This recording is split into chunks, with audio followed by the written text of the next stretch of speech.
Hai teman-teman, Assalamualaikum warahmatullahi wabarakatuh. Apa kabar kalian semuanya? Semoga sehat-sehat, hidup bahagia buat teman-teman saya semuanya. Baiklah teman-teman, kembali lagi dengan saya di channel Evan Al Zaid, dimana di konten kali ini saya akan menjawab ada dua pertanyaan dari teman-teman kita, di mana dua pertanyaan itu mewakili juga mungkin pertanyaan teman-teman lainnya. Saya ambil dua pertanyaan saja karena pertanyaan itu mewakili pertanyaan teman-teman semuanya yang saya rasakan.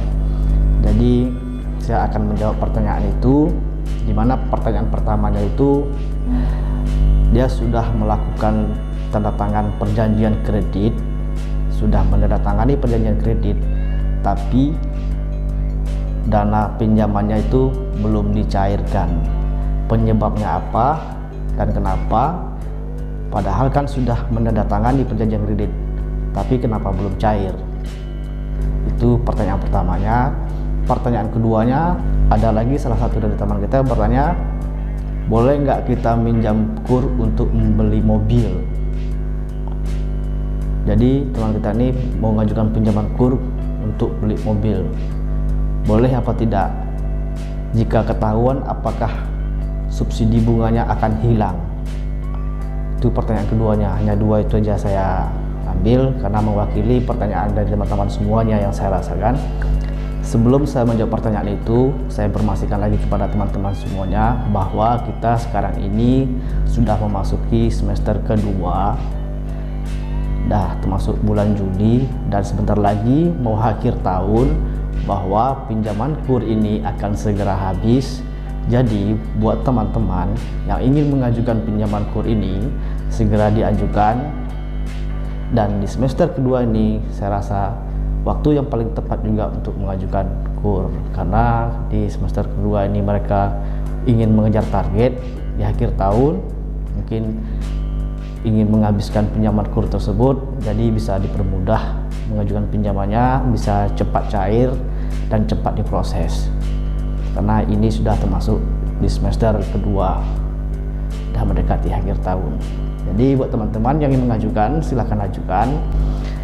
Dimana syarat pengajuannya itu sudah memiliki usaha minimal sudah berjalan 6 bulan, usaha aktif dan ada aktivitas usahanya, dan usia minimal 21 tahun, menikah ataupun belum menikah, dan fotokopi KTP suami istri, surat nikah, dan SKU atau surat keterangan usaha, dan dibawa ke bank-bank terdekat yang menyediakan KUR. Maka di akhir tahun ini atau di semester kedua ini akan segera diproses dan akan cepat diproses. Jadi buat teman-teman yang belum mengajukan ataupun mau top up, silahkan diajukan sekarang. Oke, kita lanjut aja menjawab pertanyaan dari teman kita tadi. Sudah menandatangani perjanjian kredit tapi belum dicairkan pinjamannya. Penyebabnya kenapa? Penyebab itu banyak, teman. Ada beberapa penyebab. Yang jelas bukan belum cair, teman-teman. Dana itu sudah cair, cuma diblokir dulu sementara oleh bank. Mungkin ada salah satu berkas yang kurang misalnya, atau orang bank inginkan berkas tambahan. Jadi setelah berkas tambahan itu diserahkan, maka blokiran uang itu atau blokiran tabungan itu akan dibuka, maka bisa dicairkan. Itu masalah pertama, teman-teman. Yang kedua bisa masalah SIKP.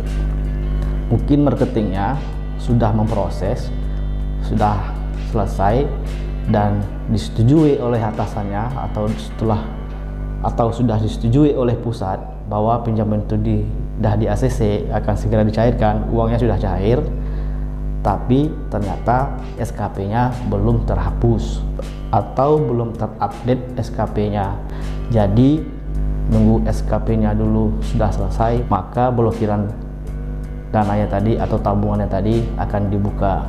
Sebenarnya bukan tidak dicairkan, sudah cair itu dananya, teman-teman, cuma diblokir sementara di bank itu agar diselesaikan dulu mungkin SIKP-nya, baru bisa diambil uangnya teman-teman. Karena teman-teman tadi kan sudah menandatangani perjanjian kredit, itu berarti uangnya sudah ada, bukannya belum ada, sudah ada uangnya.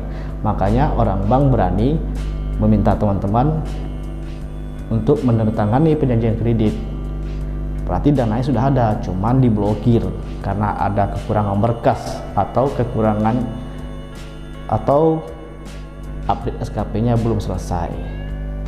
Itu yang sering terjadi biasanya teman-teman, karena sudah perjanjian kredit tapi dananya belum cair.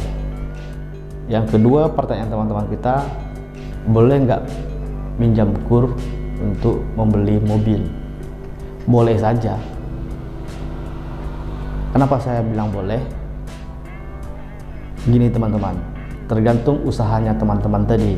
Jadi misalnya teman-teman memiliki usaha catering misalnya kan. Jadi kalau catering ini kan pakai kotak kertas, kotak makanan. Jadi teman-teman butuh kendaraan untuk mengantarkan catering tadi ke tempat orang yang mesan. Misalnya teman-teman satu order catering itu misalnya 50 kotak atau 200 kotak. Itu kalau seandainya teman-teman membawanya pakai motor kan nggak bisa, membawa pakai keranjang mungkin nggak bisa. Walaupun teman-teman mungkin bisa membawanya pakai keranjang ataupun pickup, mungkin kalau seandainya hujan gimana, itu basah semua catering orang. Jadi boleh saja teman-teman membeli mobil yang model untuk keluarga misalnya, ya untuk mengantarkan catering tadi. Itu boleh dibeli untuk mengangkat catering tadi atau membawa catering tadi ke pelanggan. Jadi kalau seandainya hujan, jadi nggak kena kehujanan, mungkin tempatnya pun bisa teratur, tidak tumpah-tumpah. Begitu juga misalnya kayak usaha-usaha lain, misalnya usaha kedai kelontong atau kedai lain-lainnya. Jadi boleh saja kita gunakan dana itu beli mobil ya untuk mengantar barang pelanggan. Dan apabila disurvei nanti ditanyakan misalnya dana KURnya digunakan untuk apa, kok digunakan untuk beli mobil misalnya. Jadi teman-teman bisa jawab, karena saya beli mobil untuk kebutuhan usaha saya. Jadi kalau jawaban teman-teman itu tepat, jadi orang bank tidak akan menghapus subsidinya teman-teman. Tapi kalau seandainya teman-teman meminjam KUR, sebelumnya teman-teman ada usaha, terus teman-teman meminjam KUR dan teman-teman membelikan mobil. Setelah teman-teman belikan mobil, terus usahanya tidak ada, usahanya tutup, dan mobil ada, usaha tutup. Nah, itu bakal ketahuan oleh orang bank bahwa dana tersebut tidak dikembangkan ke usahanya. Jadi jelas ketahuan bahwa teman-teman dana tadi teman-teman gunakan untuk beli mobil, kendaraan. Jadi itu bisa subsidi bunganya akan dihapus jika ketahuan. Tapi kalau seandainya seperti saya bilang tadi, usahanya tetap berjalan dan mobil baru ada, atau teman-teman beli mobil baru, ya itu nggak masalah, karena usaha masih berjalan.